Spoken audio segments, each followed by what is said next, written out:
Hello, everybody. Welcome to the latest edition of the Pulse with BP. I'm your host, Billy Parvatam. Folks, I'm so excited today to be joined by Mr. Mike Haas, the radio play-by-play voice of the New Orleans Saints since 2021, longtime WWL anchor, and of course, familiar with the great state of Virginia because he's a JMU grad and he's from Manassas, Virginia. Mike, thank you so much for joining me tonight. No, it's great. Don't get a chance to talk about the Commonwealth of Virginia very often, but love it up there. It's where I grew up, and so happy to help out any way I can. Yeah, for sure. Two Northern Virginia natives here on this podcast. I wanted to ask you first, Mike, how's the NFL offseason been treating you? It's been, I guess, about almost 2 months now since the season ended. How is it like for you? Is it a little bit slower than it is during the hectic NFL season? Yeah, it's a little bit. We always don't want it to end the way it ended, which was early January and no playoffs again for the third straight year. So that was very tough. And then, yeah, typically from that side, though it's been very busy for the Saints, of course, with coaching changes. Um, that side of it for me slows down tremendously. Uh, I have another job.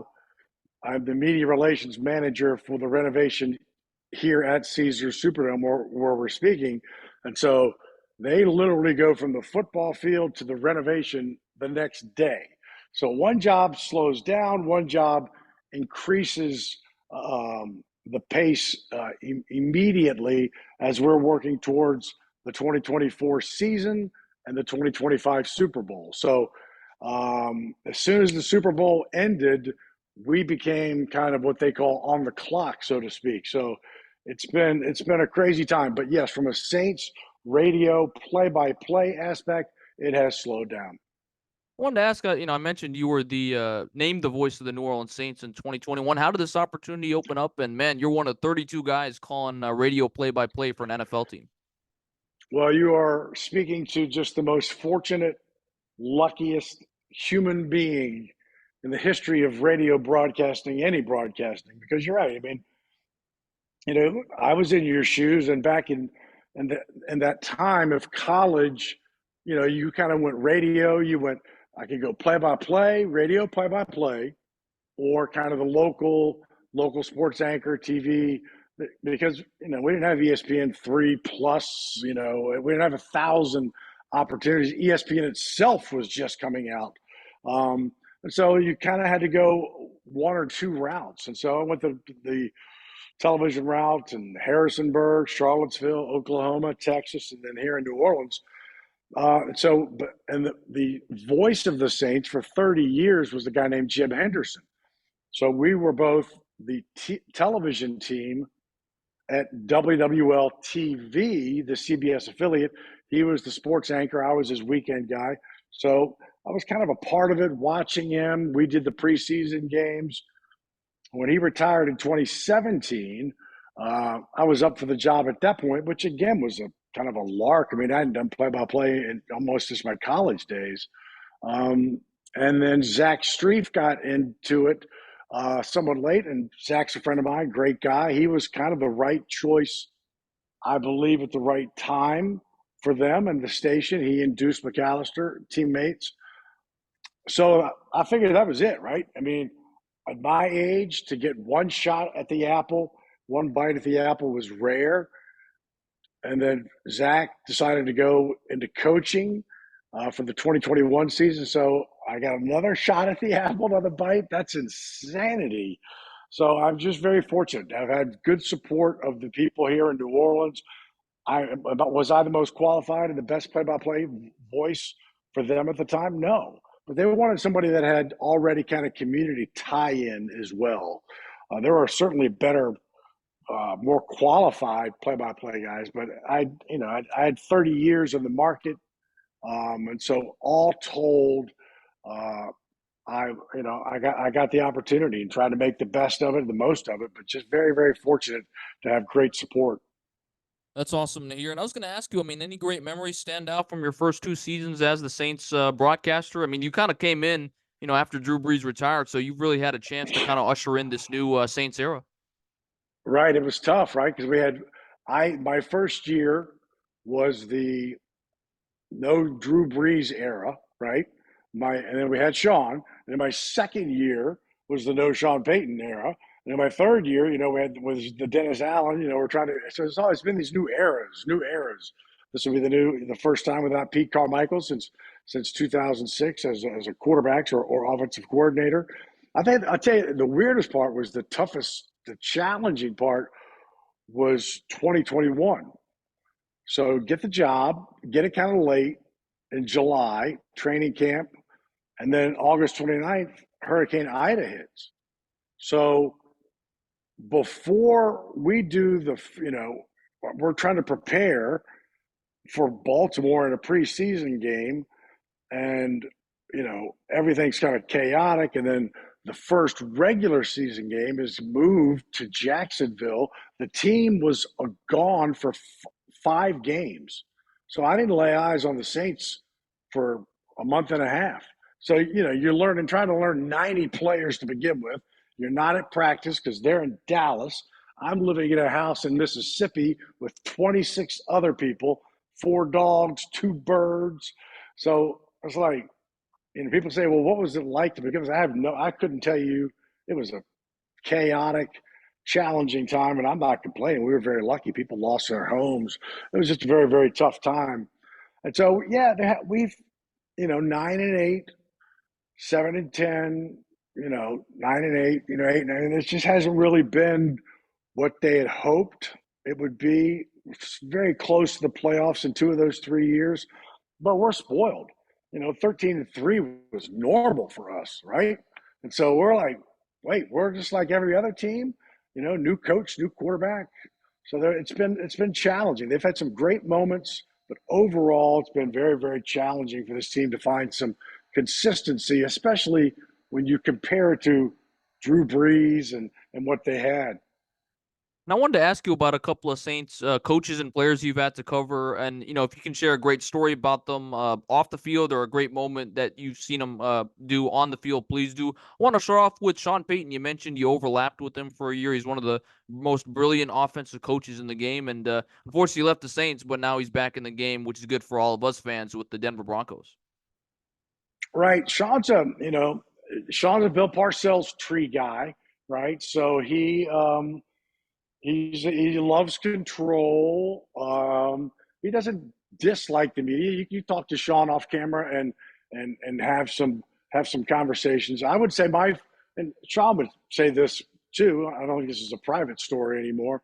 So when I first met Sean, I was not a sports anchor. He was the head coach. I was the news anchor at WWL TV Channel 4, but I was also the news director.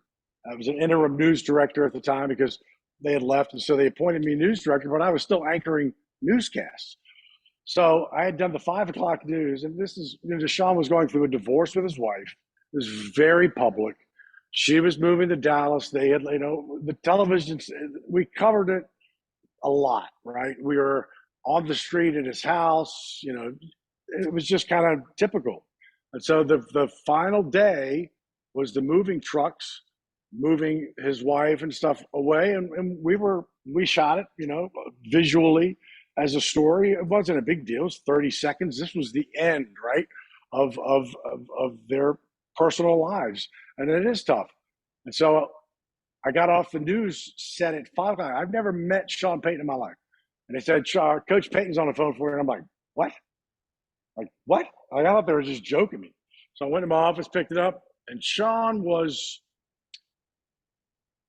pissed beyond anything that I could have ever. I don't know the guy, right? And so he was so upset, screaming, cussing. I'm like, dude, we'd been at your house. Every station had done it. Like, this was like, the first time ever. We weren't on your property. And so I was kind of like surprised. And I mean, it went on and on. And finally, after about like 5 or 10 minutes, I was like, hold on, man. You don't know me. I don't know you. This is BS, man. Like, what? Stop. Enough. We just did our jobs. We're done. And get on with it, right? I couldn't believe it. And I was like, oh my God, I'm a season ticket holder. Like, I'm the news director, but I'm like, this is my first meeting with Sean Payton is him screaming at me. So anyway, we got over it, and I did several stories with him. He had a foundation. He would get dogs for veterans to kind of help them out. So we have kind of a solid relationship. But man, that start was unbelievable. We laugh about it now, but I mean, everybody has had most reporters who deal with Sean a lot have had that moment. We call it a moment. It begins with an F moment. It's a moment with Sean that many reporters, I'm not alone, have had. The question is how you deal with it. For sure, that's a great story. How about Alvin Kamara? I mean, he's one of the most dynamic running backs in the game, and man, he's got to be so fun to watch every week and call games for him. I tell you, Alvin is unique. He's a very quiet guy. He's very private. And we don't. I don't know Alvin very well.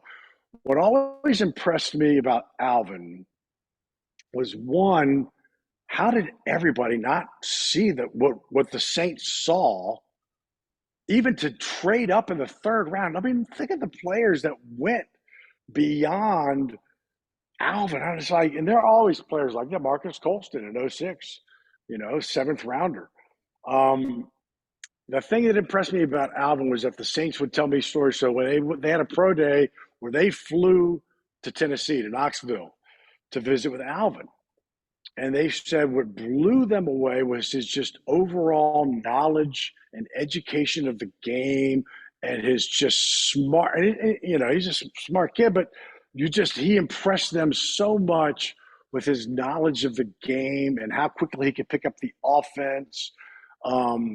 That across the board, coaching, Mickey Loomis, Carmichael, that he sold them and they traded up to draft him. I mean, to get him in the third round was such a gift, and they used him so much, in the offense with Drew and Sean and Pete Carmichael. I'm curious now with with completely new offensive scheme and new offensive coaching, how they will use Alvin. 2017, this would be 2025. So, and he had been banged up a little bit, missed 3 games because of the suspension. So I'm curious to see how they use him. But he's a good kid. He's been nothing but solid. If you take out the Pro Bowl situation in Las Vegas. And what about Chris Olave? I mean, here's another one of these great weapons offensively, and he's got to be one of the best young receivers in the game. Yeah, he came out with the year of the wide receiver, right? I mean, they traded up to get him. The Saints will trade up. I don't think they've ever traded back to get picks, but they'll trade up if they see a guy. What impressed me the most about Olave in his rookie year was his ability to get open on third down. I bet you probably 65% of his catches were third downs, conversions into first downs. I think we've really just kind of, and in his rookie year, we lost Mike Thomas in week 3. He was the guy. He was pretty much it. Yet he still led the team in receptions and yards. And then we thought we were going to see more of him not having to be the focal point with a Thomas, but again, injuries and not being able to come back. But you see Rashid Shaheed really kind of emerged as another receiver. So I think we're just now starting to see some consistency. In his rookie year, he had 4 different starting quarterbacks. The Saints were the only team to start 4 different quarterbacks. So I think we'll see a lot more of him with Derek Carr as they kind of get used to each other. Speaking of Derek Carr, what's it like working with him? I mean, here's a guy that's coming in. He did a lot of good things with the Oakland, Las Vegas Raiders, and now trying to reset his career with New Orleans. And I'm sure a lot of people, a lot of fans will compare him to Drew Brees. He's got some big shoes to fill. He does, and that's kind of it is what it is, right? It's unfortunate, but he handled it very well.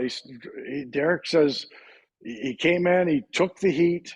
He took the heat this past season for really a lot of things that were not his fault. I will say this: that is one of the toughest guys I've ever covered.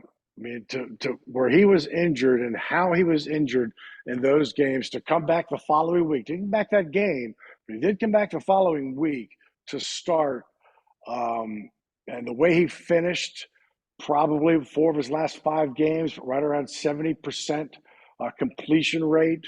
You know, he took a ton of heat, right? A ton of heat for a guy that, you know, with those numbers. And, you know, around here, there's no real fence people. You're either a Derek Carr fan or you're not. I'm a Derek Carr fan. I believe that he can lead this team and be the kind of quarterback that this team needs. You got to get, you know, beyond Drew. But I think what he can do, the skills that he possesses, being able to pull, you know, to either stay in a play or pull out of a play, that kind of veteran is what you have to have in the NFL these days. You know, some would say you got to have a more mobile quarterback, but I think you got to have a guy that knows what to pull out of, when to do it, and to be right. And the last guy I wanted to ask you about, I think he's one of the most dynamic players in the NFL. That's Taysom Hill. I mean, the way the Saints use him in their offense as a backup quarterback, or running back, receiver, blocking. I mean, he's got to be a fun player to watch every week out there on the field. Right. You really don't know. And the Saints, you know, when you think you know how they're going to use Taysom Hill, you are 100% incorrect. Because I'm of the school, and you know, we joke about it. I'm like, I'm going to give it to Taysom Hill first 10 times. Once you prove to me you can stop Taysom Hill, I'll stop giving it to Taysom Hill or throwing to Taysom Hill, or you know, use it. And so it's he can do so much, right? Run into a brick wall, he'll do it, right? Throw touchdowns, catch touchdowns, run for touchdowns, even when you know it's coming. He's very hard to stop. Again, here we are, new, you know, offensive coordinator, right? Everything's new. How will they use Taysom? How will they use Alvin? How will they use Derek Carr? You know, there's a lot of that stuff we don't know. It's been a formula to me since '06 with Sean and Pete and Drew. And that formula, short passing, you know, fast move, who knows? It's for the first time since 2006. It's a restart. We don't have any of those people, right? Pete Carmichael's gone, Sean's gone, Drew's gone, and you know it's defensively pretty similar, but offensively, I don't think anybody really kind of knows. Mike, how do you prepare for a game? I mean, let's say you finish a game on Sunday. What are you doing the days up leading to the next Sunday to prepare for the game and be ready to go to make sure that you know all the storylines, all the players for that game and that broadcast? We work with a cloud based, a digital based system that was Zach Shreve was one of the founders of it. Jerry Sandusky, the Baltimore Ravens play-by-play guy, super guy. He's a good friend of mine now. I didn't know him 3 years ago. So we don't have to write anything down. We're not writing down new guys each week on a flip card that you physically hold. It's all done on a computer. So Sunday night after the game, I kind of let it go. Right, you know, I don't, you know, Monday I'll work more because I do the Saints head coaches show on Monday night. I do a general manager show on Tuesday, and then Deuce and I do 2 hours on Friday. So I have 3 shows during the week that kind of manipulate some of that time as well. But on Tuesday, we will get the next opponent on the cloud, right? And it's all been scraped. It's got all of their updated numbers. And so that is a gift, right? You can just kind of move guys around. And then you only have to kind of update the notes. You look at you're updating the notes of the Saints guys and then creating notes for the opponents. And what I've learned is that if you get a note or two in, you've done a great job. The game moves so fast. Deuce McAllister is such a good analyst breaking down the play. There's very little time, and then it's about learning really the other team. Who are the it's instant recognition. It's who the numbers, right? And so I will do, as Jerry says, you do outside in, and we live on NFL.com and the All 22. It's visually the field from the play as you would see it from the sideline, then also from behind. And you do okay. Then we're working on safeties and DBs, names, numbers, linebackers, names, numbers, defensive ends and D line, names, numbers, and you do that Tuesday, Wednesday, Thursday as you're updating your notes, as you're getting your final board ready. And then, by Saturday, you want to start kind of peeling it back. Because if you looked at my board on Thursday and Friday, I mean, it looks like, it's just a mess of information. So you start peeling it back so that when you get to the game day, you've got, your basics. You can't have too much stuff staring at you. You really start to have to peel it back uh, by Saturday, and then Sunday morning you're just kind of going over it, making sure you've got some of the basics out of the way. But it's a 7 day process. I tell people all the time, like, well, football season for me starts on July 26th when they go to camp, and then it's 7 days a week. It's like college, right? You can always be doing something more. You're never done, right? I never go done. Atlanta, got it, finished, check. Because there's always, do I have everything for the Falcons? Is there something that I'm missing? So it's hard because you're never done, right? You're never officially done. But I enjoy it. I love the research. I love finding the little tidbit notes, and I enjoy it. Thank God I do, because it's a big part of it, right? The game's 3 hours out of a 7 day, 24/7 week. That's it, 3 hours. But the prep work, if I hated it, I don't know if I'd like the job. I do. I love it. So I enjoy kind of the whole setup to the game, and then when the game's over, man, I'm not a big review part of it. I don't like to have to review it. I'm ready for the next game. Like, I'm like the coaches, right? 24-hour rule. I'm ready to get going for the next team. That's a great perspective to have. I'm curious, what are some of your favorite NFL stadiums, Mike, to call a game? Whether it's the actual press box, calling a game from that press box, the view, or even just having a chance to go out into the city and spend some of your free time if you have any. Well, first off, we don't have free time. We come in with the team. We're very fortunate. We live, don't get me wrong, this is not a criticism, but we'll fly mostly with the team, and we'll get there and we'll go to the hotel, and it'll be 6 o'clock, right? So wherever you are, you'll have dinner, and that's it. Go to bed. You won't even really unpack.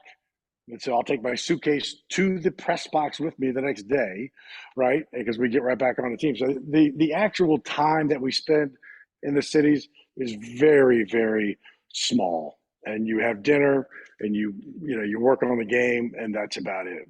Um, Favorite press boxes? It's easier for me to tell you the ones that I don't like, right? I mean, the ones that I like are Carolina's good, New England's good, Nashville, any stadium that does not treat the visiting radio media kind of like the redheaded stepchild over here, I'm fine with. New England, you're right there. You're not very high. You're in the middle. Um, Washington, horrific, probably the worst. And that's the team I grew up watching, right? The Commanders, the old Washington Redskins. My dad was a season ticket holder, and that is, you're in the corner and low. That's the worst, right? SoFi, all that money, visiting radio, corner, and not very high. So when you're doing a game from the corner, it's like in your head, you're always going right side, left side from the quarterback's view, or near side, far side. But when you're in the corner, it's all diagonal. It's like it plays tricks with your head. And then when they get to like the 50 and they were doing a run, they're like, well, he either gained 2 or 5. It's hard to tell from a perspective standpoint. So this year is interesting because we do Green Bay, we do at Green Bay, at Kansas City, and at Dallas, right? So think of those franchises, kind of those venerable franchises. And I've been, and 2 of them I have not been to. I've not been to Kansas City yet, not been to Dallas. We've done a couple of games in Green Bay. So it's funny, the ones you think are going to be great might be great stadiums, But I look at where am I? Now, quite frankly, here in the Superdome, we used to be on the 300 level in the middle. Beautiful. Then they made those suites and put us in the 700 level. So we're at the top. Now we're high. You can see the play developing. It's great if you're a coach, if you're a reporter, you can watch it all. The only people that it's really hard for are radio play-by-play people because you got to see the numbers. So I do most games with binoculars, even and so they're wide view, but I get basically wide receiver, wide receiver. So I'm watching the game through binoculars. But then because I do that here, when we go on the road, I don't. It's hard to not do it that way. So I'll use binoculars a lot. And Mike, you mentioned that you work at the Superdome basically full time between the Saints games and with your other position, and of course you're there right now, so it's an honor to be talking to you from there. What's it like to call a game at the Superdome? And man, I think it's one of the loudest stadiums in the NFL, if not the loudest. It is. It's a great. It's a great. I mean, it's just the best. I love. I mean, I'm out in a very pretty place right now. We're under renovation. I couldn't even. There is no field, so it's just construction trucks where the field would be. It's just a great building in itself, right? This is our 50th anniversary coming up in 2025, and we have the Super Bowl in 2025. 50 years. Katrina was, in 2005. That was our 30th, sadly, anniversary. And so for 2017, before I got this job, I was a sideline reporter for the game. So, like, if you came to the game, I was a sideline reporter, but you didn't hear me on television or the radio. I was for the 70,000 here. And so I was on the sideline for the no call, the NFC Championship game, which was the loudest 3 hours up until that point that I've ever been associated with. Right? Again, 13-3, playoffs. Everything was almost you just expected it. You got spoiled. But the fans are the best. I was a season ticket holder for 10 years from like '06 to 17 before. I mean, I still have the tickets, but before I became the sideline guy, I was a fan. I didn't think I could ever be a fan again. As you learn, when your hobby and your passion becomes a job, you kind of check your passion at the door. And so it took me a while, but man, that '06 through 17, as a true season ticket beer drinking fan, I hadn't done that in a long time, and it was a blast. And those were some great years, right? So my first year as a season ticket holder was '06. We went to the NFC Championship game. 3 years later, we won the Super Bowl. There have been people 45 years of just 7-8, 3-13, tough years. I didn't have, as a fan, I didn't have to live it. Now, as a sports anchor, I had to live it, right? Jim Moore, tough years. Mike Ditka, Jim Haslett. So I lived it, you know, good and bad as a sports anchor, but as a fan, man, it was great. This is a great building. We're making some phenomenal renovations to it as we speak. You know, for people that haven't been in it, they won't know the differences in 2025. For people that have, completely different building inside, not outside. We didn't touch that character at all outside. We left that iconic building the way it is, but inside, man, we've really changed the way people view the game to the positive from a game experience. It's really awesome. Now, I was curious because you've been in New Orleans for so many years now. How does New Orleans rank as a sports city? When you think about it, you've got the Saints. We know that's a passionate fan base. We've got the Pelicans. You got LSU, which is what, an hour and change away. So I Yeah, feel like it's got a nice mix of everything. You got the NFL, you've got the great college football program, and you've got an NBA team as well. yeah, it's a great sports town. It's a great big event sports town. Final fours, right? Women's Final Fours, SEC gymnastics, and you're right. LSU's an hour up the way. It might as well be 5 minutes, right? I mean, it's Roanoke and Blacksburg, right? I mean, we treat LSU as if it were. We have Tulane, right? I mean, Tulane's right here, and their program has come leaps and bounds. But to have those schools and the Saints and the Pelicans, we're not a basketball town. I mean, I grew up, I grew up in the ACC, man, Tobacco Road, Maryland, Virginia, right? And so it took me a while to kind of, basketball kind of left me for a little bit. So I'm glad to have the Pelicans here, and they're playing great. So it's a great sports town because of that, because of LSU, and because of college baseball and LSU. There's just so many factors with Tulane, and the irony is like I'm in the Superdome. James Madison University is in the Sun Belt Conference. The Sun Belt Conference office is about 100 yards that way. I can walk to it. Wow. My school is in the Sun Belt Conference, whose offices are 100 yards from me. And I tease them. I'm like, the closest you can get me to James Madison is Boone, North Carolina. Like we can't. How about Lafayette? How about Southern Miss? How about some of these other schools? When do we get to play them? So I have an opportunity to see them, and then hopefully we'll see them in the New Orleans Bowl now that the 2 years has passed. But it's a great sports town. I love it. It's got so many things and so many events beyond the teams that are here. And Mike, what's your advice to aspiring sportscasters like myself who want to get in this business? I mean, you know better than anyone. You're a veteran. You were in TV for a long time. Now you're the play-by-play voice of the Saints. It's a tough business. It's a hard one to break into. You need a couple breaks, like you mentioned, along the way. So, what's your advice to young guys and girls like me who want to get in this field? Well, first off, do it, right? Half the people that I graduated with, and I graduated in '84, cable television was just coming in, and they said, dude, local TV's dead. What are you doing? It's a waste of time.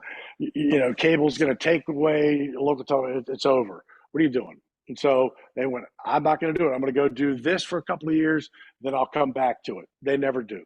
So if you want to do it, bite the bullet, and be willing to travel anywhere for any job. Because you're right, getting your foot in the door is the hardest part. That first job is the most important. I don't care. So my first job was in news. I wanted to be a sports anchor, but in the local television markets back then, you had 2 guys in sports, 10 in news. I have a much better chance of getting in news. So I took a news job in Harrisonburg, Virginia. And then my second job was in news in Charlottesville, just kind of working your way. But once your foot is in the door, man, then it's the sky's the limit. Now you have experience, and I would advise people don't skip positions, right? I started in very small markets, but I could do a lot. I was anchoring in Charlottesville and Harrisonburg, just getting the experience, but be willing to go anywhere. I wasn't planning. I'd never been to Lawton, Oklahoma. I did a year in Oklahoma. Then I went to Lubbock, Texas.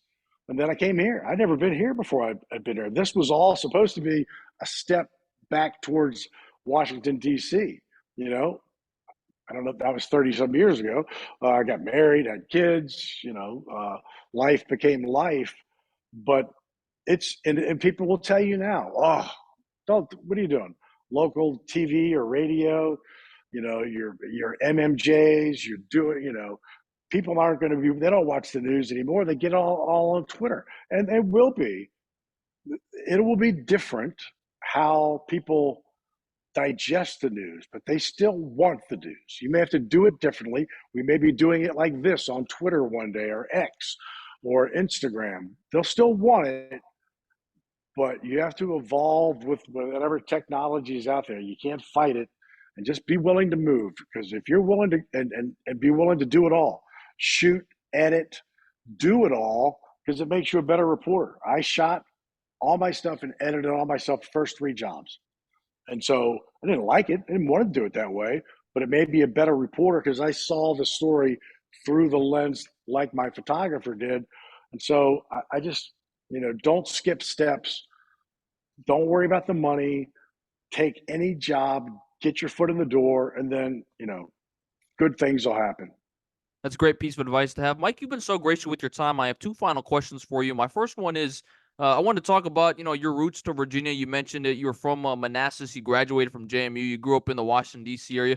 By the way, I don't know if you've ever talked to Dan Miller, the voice of the Detroit Lions. He also grew up in the Northern Virginia area, and his dad was also a Redskins season ticket holder. So maybe if you didn't know that, Yeah, next I have time to you talk could. to. We played him this year.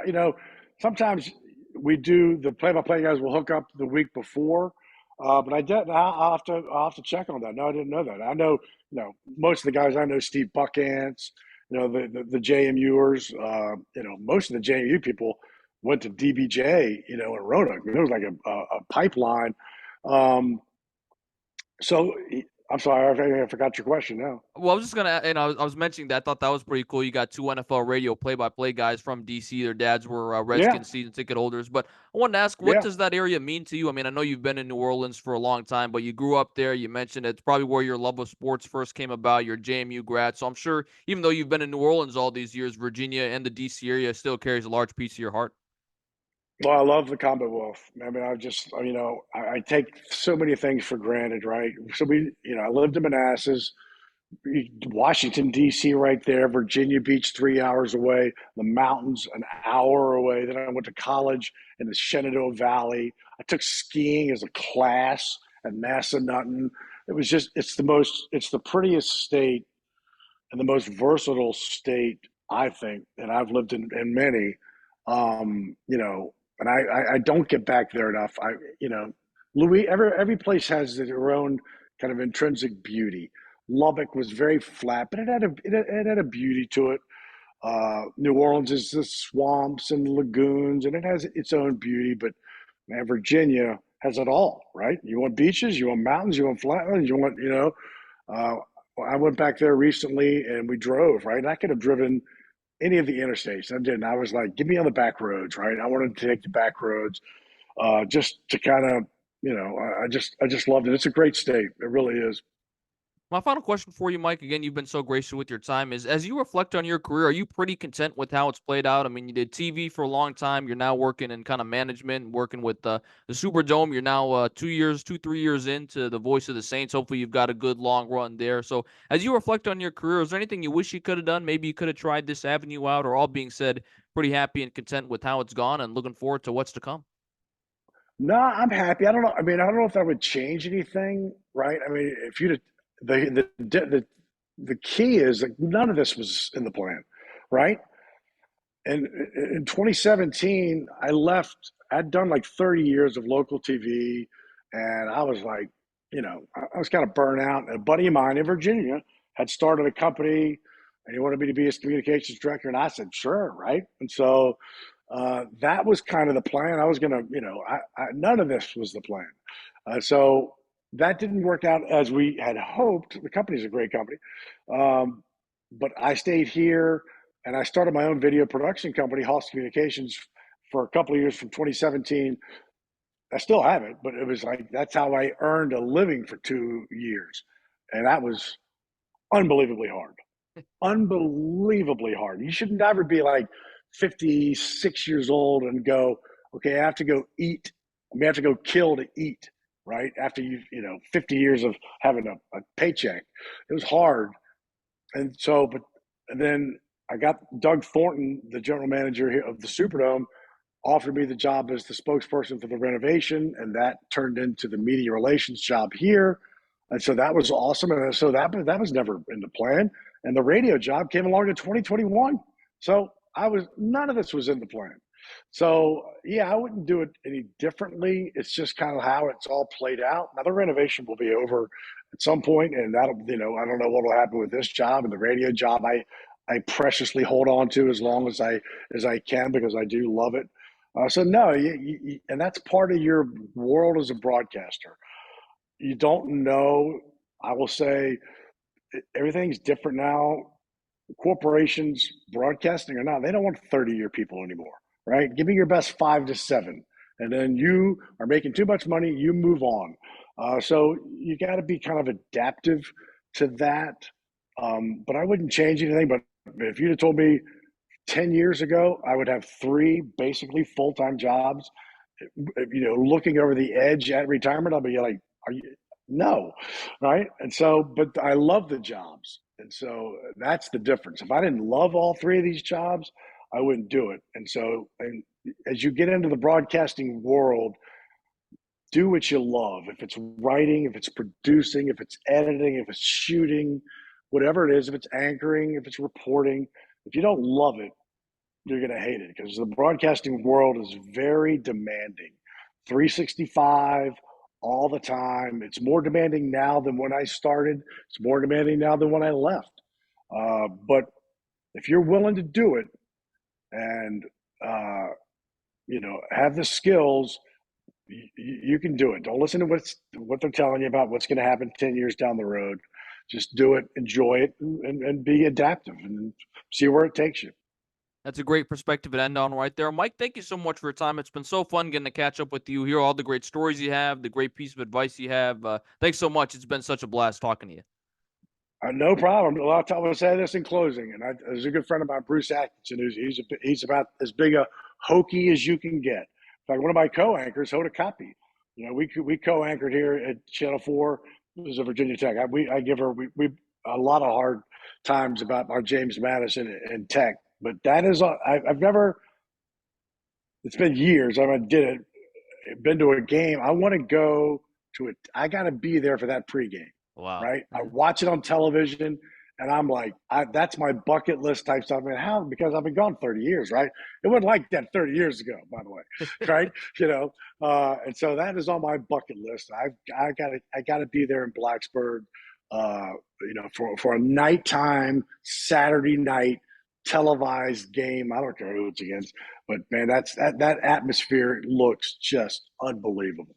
Well, we're playing Clemson next year, so maybe if you have a bye, you can make it up there or something. Right, that's the hard part of trying to figure out. I got to figure out my bye week or Charlotte. Because then I can maneuver some stuff around.